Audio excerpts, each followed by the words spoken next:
నమస్తే, welcome to editor analysis. చాలా కీలకమైన పేరండి, చాలా హాట్గా నడుస్తున్న పేరు. వైఎస్ఆర్సీపీ అధికారంలో ఉన్నప్పుడు, అధికారం తర్వాత చాలా ఎక్కువగా కొంతమంది పేర్లు చాలా ఎక్కువగా వినిపిస్తుంటే ఈయన పేరు అప్పుడు వినిపించింది, ఇప్పుడు గట్టిగా వినిపిస్తున్నది. ఆయనే జోగి రమేష్ గారు, మాజీ మంత్రివర్యులు. సరే, జోగి రమేష్ టాపిక్ ఇప్పుడు ఎందుకు? అప్పుడంటే ఏదో చంద్రబాబు నాయుడు గారు ఇంటికి వెళ్ళారు, అడావుడు చేశారు కాబట్టి బాగా హైలైట్ అయ్యారు.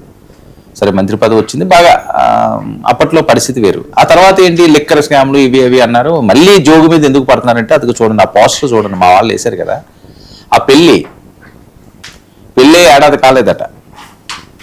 కోడలు గారు వీళ్ళ మీద పలు సెక్షన్ల కింద కేసులు పెట్టారు, జోగి రమేష్ మీద. వీళ్ళ మీద కాదు, 11 మంది మీద పెట్టింది ఆవిడ కేసులు. అవి మామూలుగా కాదు, గృహహింసలు, అదనపు కట్నాలు, హత్యాయత్నాలు.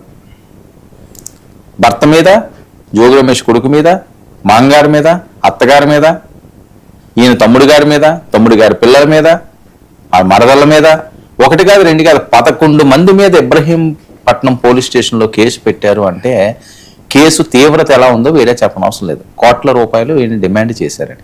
ఏంటి అసలు వైఎస్ఆర్సీపీకి అసలు ఏం జరుగుతుంది? నేతలందరూ కూడా ఆ పార్టీని ముంచుతున్నారా? జగన్మోహన్ రెడ్డి గారు ఆశలు అడియాసలు చేస్తున్నారా వీళ్ళు అనే ప్రచారం జరుగుతుంది సోషల్ మీడియాలో. ఎందుకంటే జోగి రమేష్ గారు అవనియండి, తమ్మినేని సీతారాం గారు, సీదిరి అప్పలరాజు గారు, మొన్న ఏదో దాడిశెట్టి రాజా ఈయన మీద ఏదో ఎస్సీ ఎస్టీ ఏదో కేసు పడినట్టున్నది. ఇంతకుముందు అంబటి గారు అరెస్ట్లు అవడం, జైలుకి వెళ్ళడం, కొడాల నాని గారి మీద కేసులు, పొల్లంనేని వంశీ గారి మీద కేసులు. సరే, అవేవో అయిపోయినాయి అంటే మళ్ళీ ఇవి కొత్తగా వస్తున్నాయి. సో ఏంటంటే ప్రజల్లో కొద్దిగా ఇబ్బందికర పరిస్థితులు కదా. తెలుగుదేశం పార్టీ ఏదైనా వీళ్ళ మీద, లేకపోతే కూటమి ఏదైనా వీళ్ళ మీద కేసులు పెట్టారు, లేదా వీళ్ళు జైలుకి వెళ్ళారు అంటే కక్ష సాధింపు చర్యలు ఏమైనా చేస్తున్నారేమో, అధికారంలోకి వచ్చారు కాబట్టి వాళ్ళు టార్గెట్ చేస్తాం. ఇప్పుడు ఎవరు లేదు, వాళ్ళ ఇంట్లో పిల్లలే, కోడలు.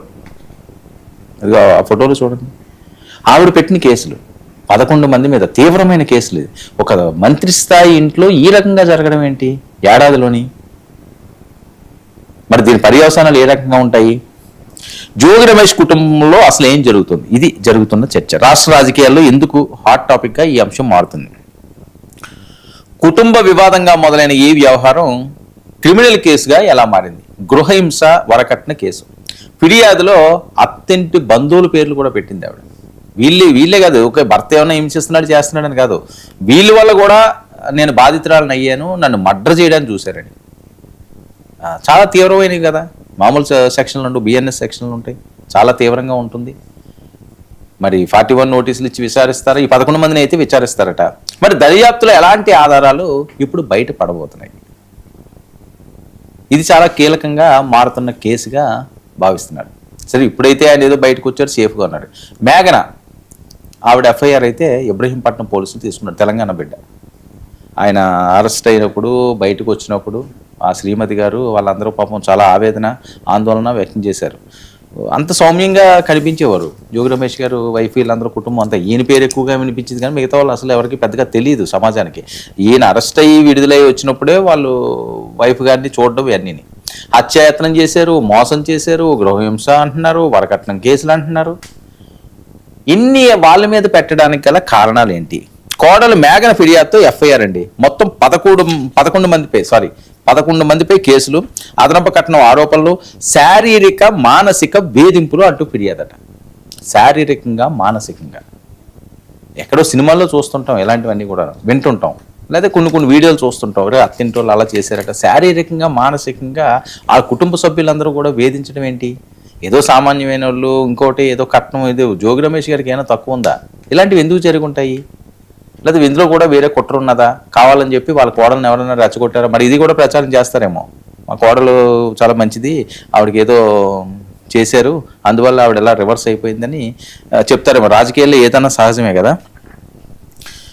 ఇదేంటంటే అదనపు కట్నం కోసం ఆరోపణలు అంటండి, హత్యాయత్నం, మోసం ఆరోపణలు, గృహహింస, వరకట్న కేసులు నమోదు.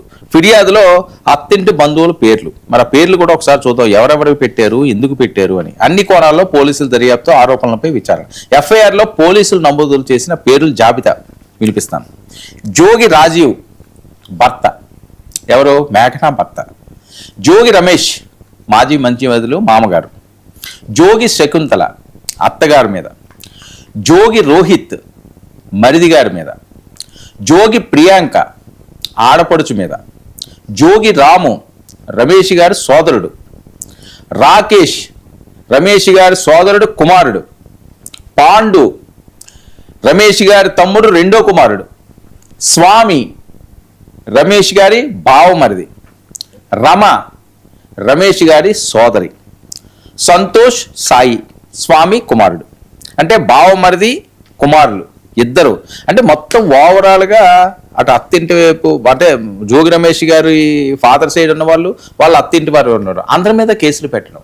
సరే, జోగి రమేష్ గారి మీద కోపం లేదా భర్తకి భార్యాభర్తలకు పడకపోవడం అన్నది అది పెద్ద ఎక్కడో జరగంది ఏం కాదు. చాలా కుటుంబాలు ఆ రకంగా జరుగుతున్నది. పడకపోవచ్చు కాక, కానీ ఇంతమంది మీద కేసులు పెట్టడం ఏంటి?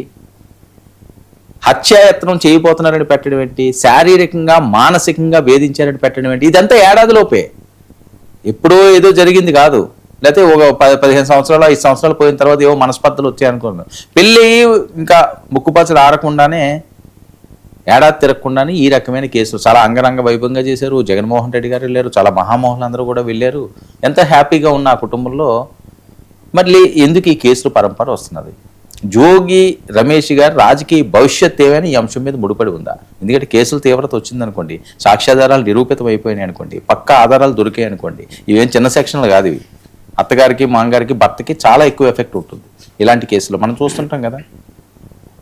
ఇప్పుడే లేదో కొద్ది స్పీడప్ అవుతున్నారు, మళ్ళీ ఒక ఊపు తెప్పించడానికి జగన్మోహన్ రెడ్డి గారు దిశానిర్దేశాలు చేస్తున్న టైంలో కీలకమైన వాళ్ళు.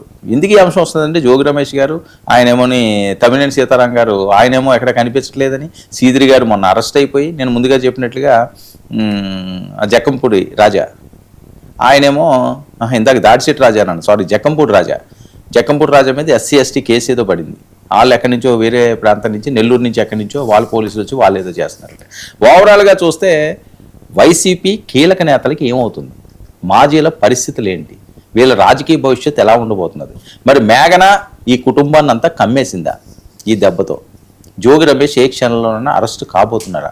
ఆయనతో పాటు వాళ్ళ కుటుంబ సభ్యులందరూ కూడా ఇబ్బందులు పాలవబోతున్నారా? ఇది జరుగుతున్న చర్చ.